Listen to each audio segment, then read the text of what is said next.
Okay, Algebra 2, here we go into section 2.4, kind of a continuation of what we were doing in 2.3. We're still talking about linear equations here, but now we're going to start writing equations of linear functions given certain pieces of information. And one of the best tools that we're going to use to do that is something that your Algebra 1 teachers may have taught you, your geometry teachers may have taught you, but a lot of students try to fight, and it's one we're going to have to get over right here. That is knowing a new form of a line different from slope-intercept form, called point-slope form. And the cool thing about point-slope form is the name tells you what you need to know. You want to use point-slope form anytime you know a point that your line passes through and the slope of that line. So point-slope form looks like this, everybody. Y minus, and we would read this as y sub 1, so y minus y sub 1 is equal to m, which is still your slope, and then in parentheses, x minus x sub 1.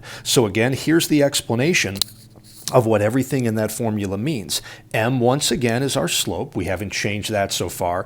X1, Y1 represents any point on the line. And then the weird thing about this is that X value and that Y value right there, they're normally going to remain as X and Y, but you could also, at the end of a problem, if you were trying to test it and make sure you got it right, use XY to also represent any, and I think then we would say any other point on the line right there. So using x1, y1, and xy, it's kind of like we know 2 points that are located on the line. Absolutely nobody cares about this, but if you were to divide both sides of this equation by that binomial of x minus x1, you can kind of start to see where this formula comes from.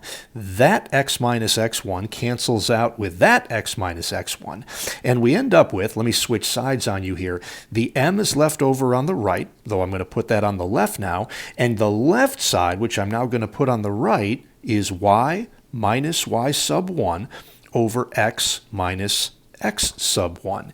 And when we said a minute ago that the xy represents any other point on the line, you could think of that as any second point on the line. And I could call this x sub 2 and y sub 2.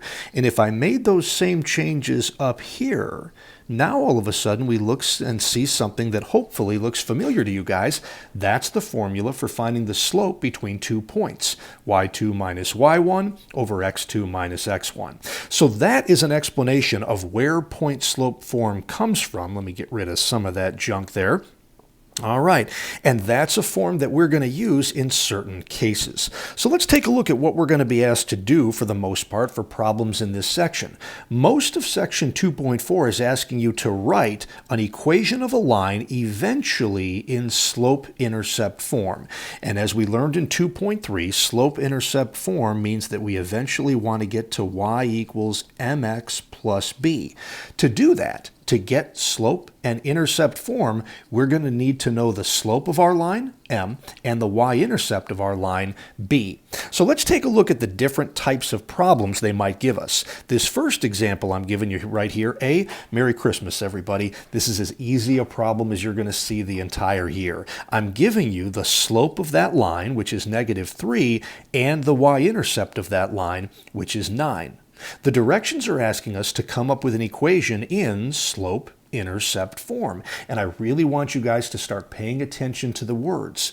You need, if you want to get an equation in slope-intercept form, you need to know the slope, m, and the y-intercept of your line. And what was given to us in this problem? A slope, m, of -3, and a y-intercept, b, of 9. Guys, once you know those two things, you're ready to go to slope-intercept form. Y is equal to, the m, our slope, is going to be -3, then an x, and then we add b, the y-intercept at the end of that, and it's plus 9. And let's not look a gift horse in the mouth. We are done with that problem, everybody. They gave us the slope and the y-intercept, so it was really easy for us to give them the slope-intercept form of the equation of that line.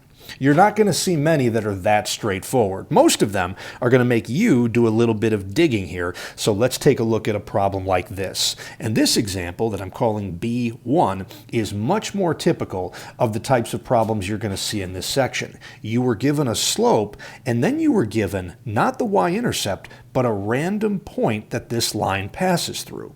So if we think about what we were given, they gave us a slope and the point. So what we're going to do, everybody, is we are going to go to point-slope form, which we wrote down just a second ago. Let's rewrite it now, guys, so you don't have to all go all the way back and look again. Point-slope form is going to be y minus y sub 1, which is equal to m times, in parentheses, x minus x sub 1.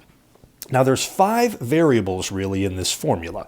Y, y1, m, x, and x1. We're going to put numerical values in for 3 of them. We're going to leave the y and the x all by themselves. We usually don't put values in for those, and we're going to substitute numerical values in for y1 and m and x1. So here we go, everybody, in point-slope form. The first y stays put, and then we're going to go minus the y-coordinate of the point we were given, which is -1. So y minus -1, we could write it this way, y minus -1, but I'm hoping in Algebra 2 we understand now that minus -1 just automatically becomes y plus 1. Equals, and the first thing after we add the equals that we see is m, the slope, which is given to us as 2. And then in parentheses now, the first x stays the way it is, and then we subtract the x-coordinate of the point we were given, which is -2. So minus -2 is just going to become plus 2. And that's an equation there, everybody, for this particular line in point-slope form. But if I go back and look at the directions which still apply, we're supposed to write, sorry, that's a mess, the slope-intercept form of the equation of each line. So we're in point-slope. Now what we need to do, and it's a 2-step process, is eventually get this thing down to slope-intercept form. And the key to slope-intercept form, which we talked about in the previous section, solve for y. So let's take a look at this equation right here, guys, and ask ourselves, what can we do to get y by itself? First thing we're going to need to do, simplify the right side by distributing the 2. The left side stays the same for right now. So y plus 1 is equal to, and that's going to give us a 2x plus 4. And the last thing, to isolate the y, we're going to subtract a 1 from each side, and that should do it for us. Y is equal to, that'll be a 2x, and a plus 4 minus 1 is a plus 3. So we now have an equation here in slope-intercept form. Let's make sure that it does the 2 things that it needed to do. First of all, does this line that we just wrote have a slope of 2? Well, right here in the answer, the slope is the coefficient of x, and we see a 2 there, so yeah, we're good. The other thing that's probably trickier, it needs to have this point right here, -2, -1, as a solution to that equation. So let's try subbing in these 2 numbers for x and for y, and making sure we get a true statement. Let's see, can I slide this up a little bit? All right, so the ordered pair was -2, -1. Our y value would be -1, and here we go. 2 times an x value of -2 plus 3. Let's make sure this works.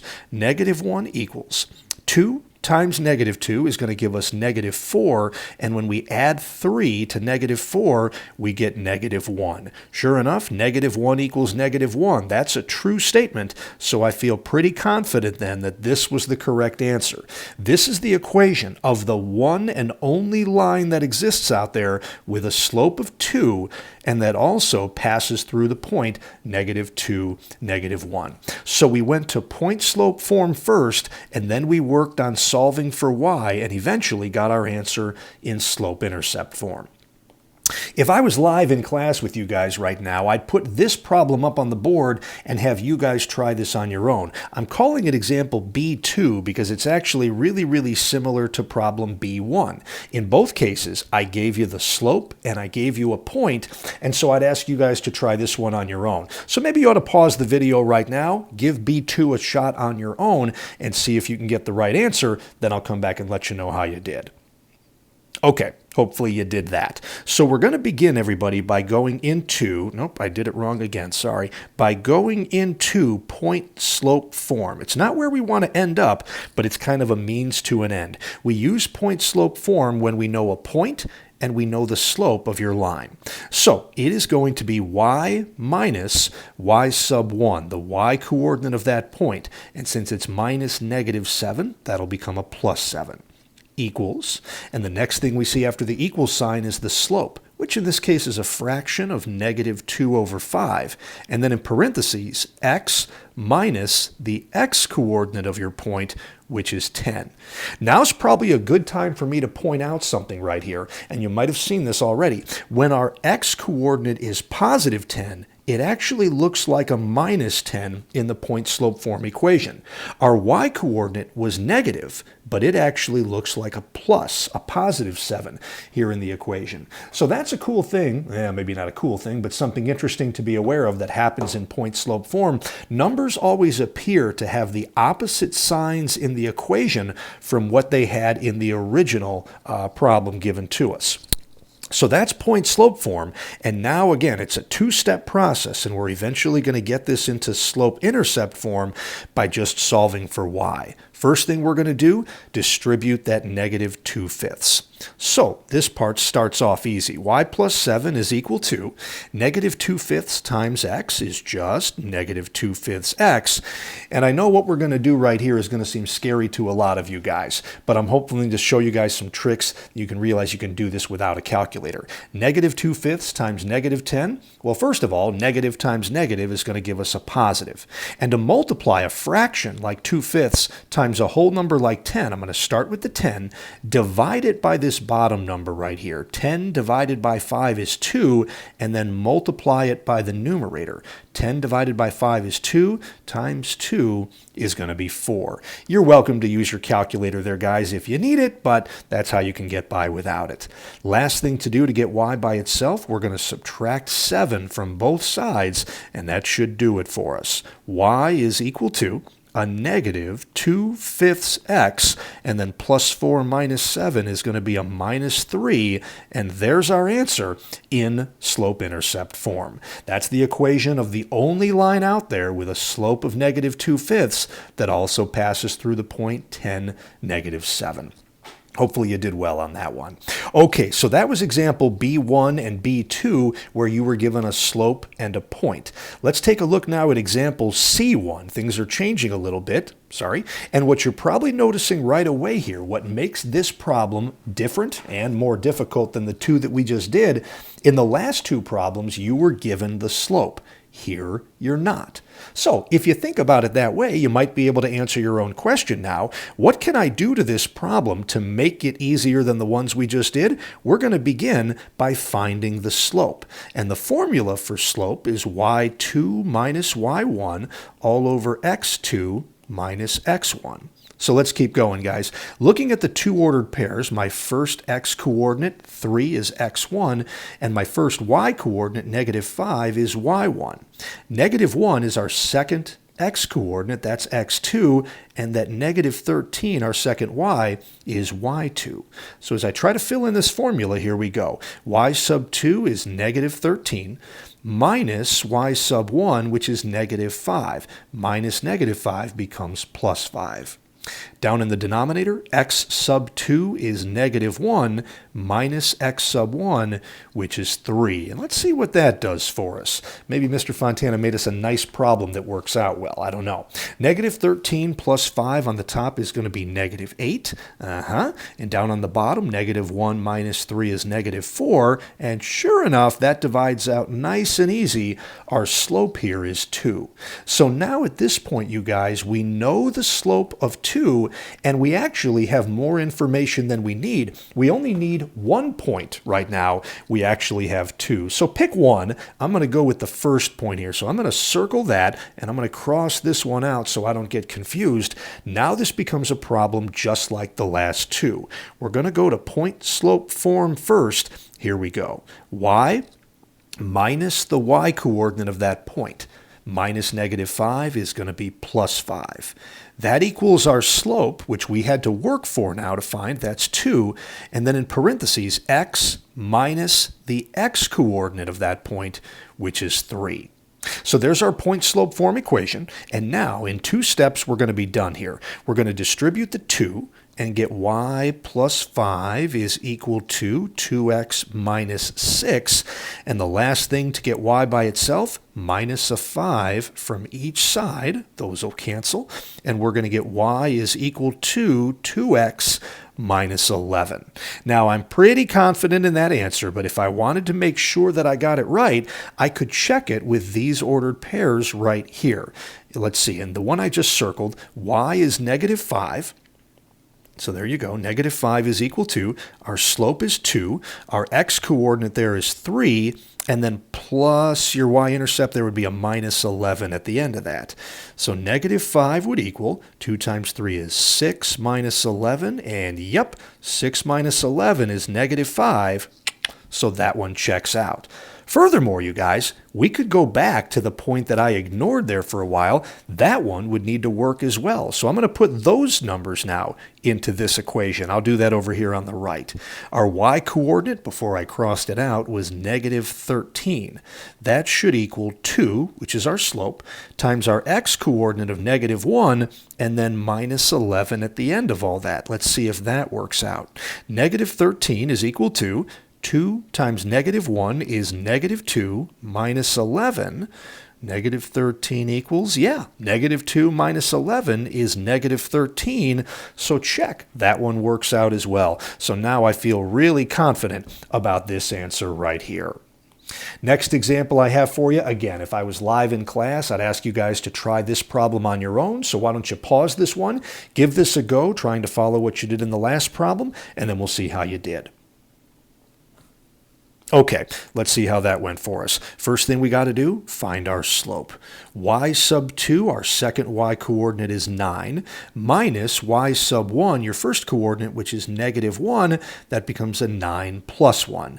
And then down on the bottom, x sub 2, the second x-coordinate is -9, minus x sub 1 here, which is 6. Let's see what that does for us. Up on top, 9 plus 1 is 10. -9 minus 6 is -15. And what we have now is not a whole number like it was in the last problem, or an integer, I should say.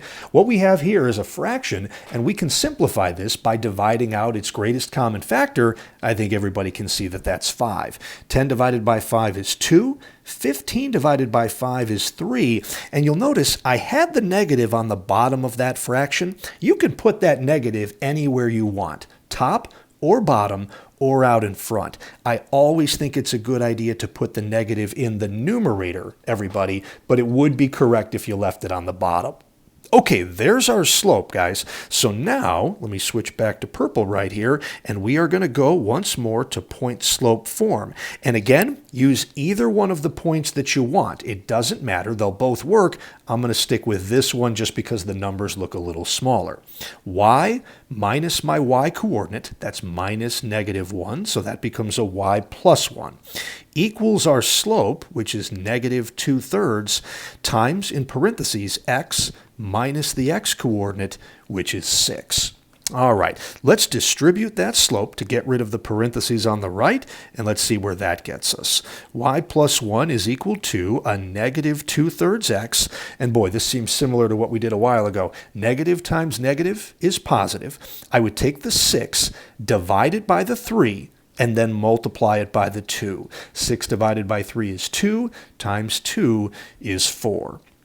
Last step, -1 and -1 on both sides. And we're going to get y is equal to -2/3 x plus 4 minus 1 is going to give us a plus 3, and there's the answer. This is the equation of the only line that passes through this point, 6, negative 1, and this point, negative 9, 9. All right, so we're tearing right through it, guys. Those are most of the types of problems that you're going to see when you were given, what do we say, guys, a point and a slope, or maybe 2 points.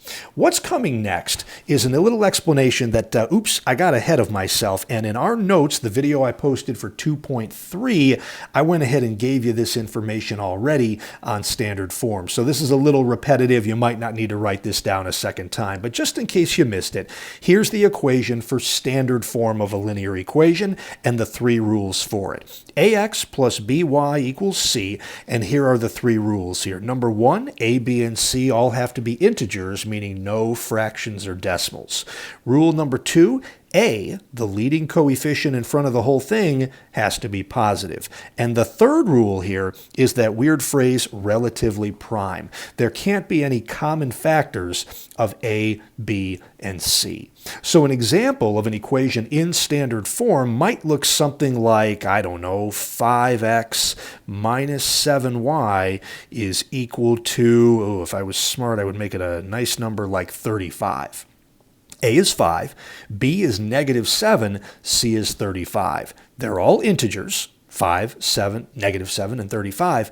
A is positive, that's the 5, and there's no common factor that you can divide out from all 3 of those numbers, so that's an example of an equation that's written in standard form. We're not going to spend a ton of time talking about standard form, because like I said, it used to be more important than it is right now, but we are going to walk through kind of quickly how you can graph a line in standard form, and this might be a little bit faster than what I showed you in 2.3.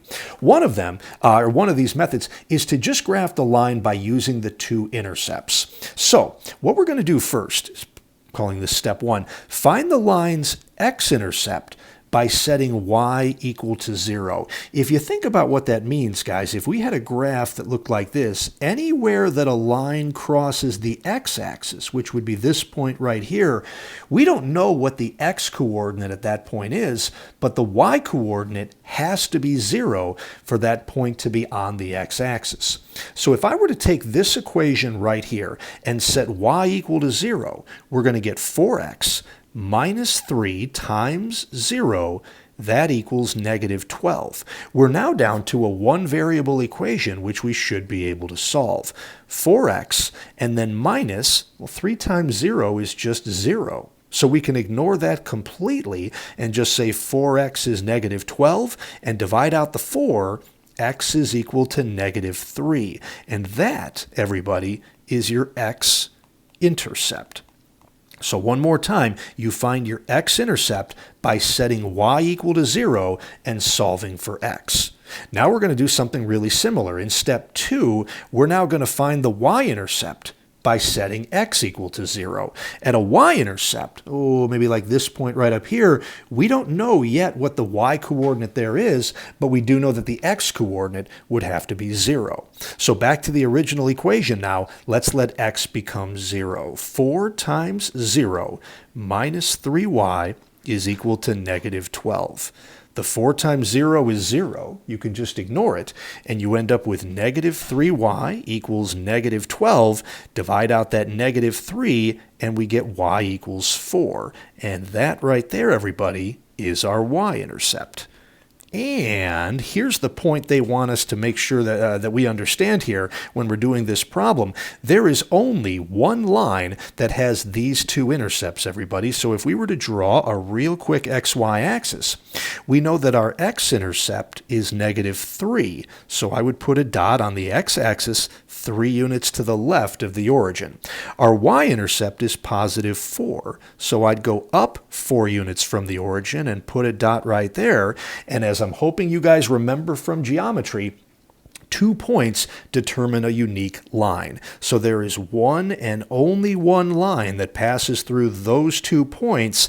That is what the line 4x minus 3y equals negative 12 looks like. So that's one quick way that you can graph coming out of standard form. But again, we don't spend much of our time dealing with standard form, so let's not dwell on that.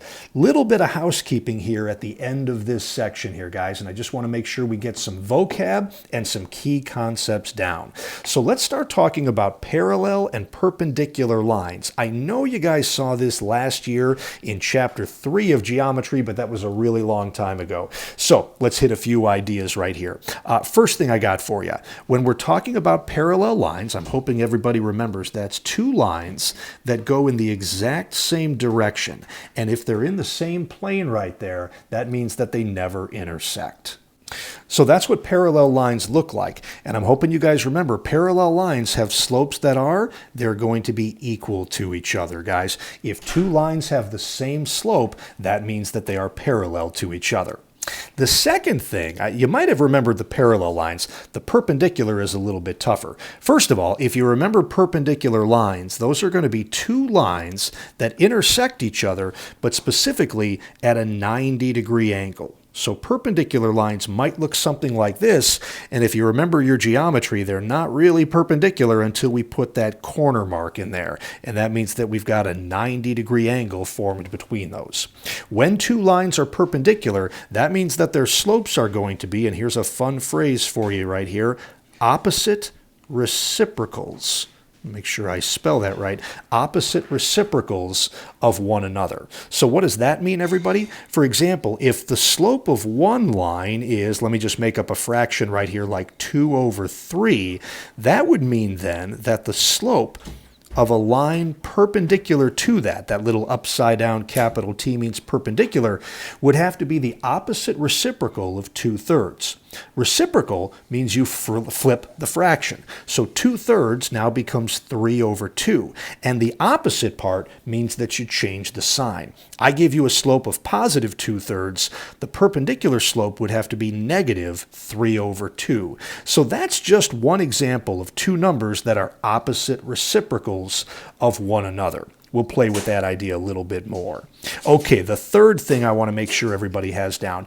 Any 2 blank lines are automatically parallel. That's a tough one to come up with on your own. The word I'm looking for there, guys, is vertical. Any 2 vertical lines are automatically parallel. Now that's fairly easy to understand. If you draw a vertical line and then another vertical line right next to it, it's pretty clear to see that those 2 lines are parallel to each other. The reason we have to say this has to do with something we wrote down in 2.3. Vertical lines don't have slopes.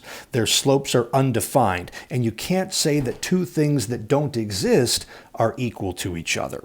All right, and by that same rationale, part D here, guys, a blank line is automatically perpendicular to a blank line. That would be a horizontal line is automatically perpendicular to a vertical line. Same reasoning. They don't have slopes that are opposite reciprocals because a vertical line doesn't have a slope. Okay, so a couple things to know about that. So let's take a look at a problem like this one here. Write the equation of the line. Notice the line, there's only one, parallel to y equals 2x minus 5 that passes through the point 4, negative 3.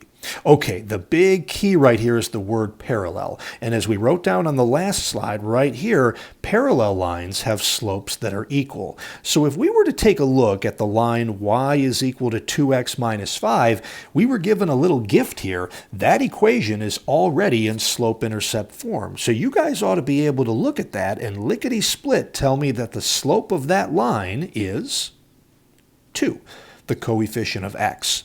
Therefore, since the line we want is parallel to that, so there's a little subscript, guys, with the parallel sign from geometry, parallel lines have equal slopes. So if their line had a slope of 2, our line has to have the same slope as well. So I'm going to put a box around that. We just figured out that the slope of the line we're looking for has to be 2, just like the slope of a line perpendicular to it.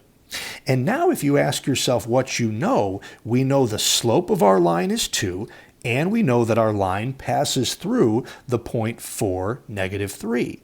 So one more time, what do we know? We know the slope of our line, and we know a point on that line. Or if I said it in the other order, we know a point and we know the slope.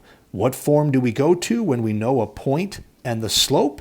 You got it, point-slope form, using the point and the slope that were given to us. So it's going to be y minus your y coordinate, which is negative 3. Again, minus negative 3 just becomes plus 3, equals your slope is 2, and then in parentheses, x minus your x coordinate on the point, which is going to be 4.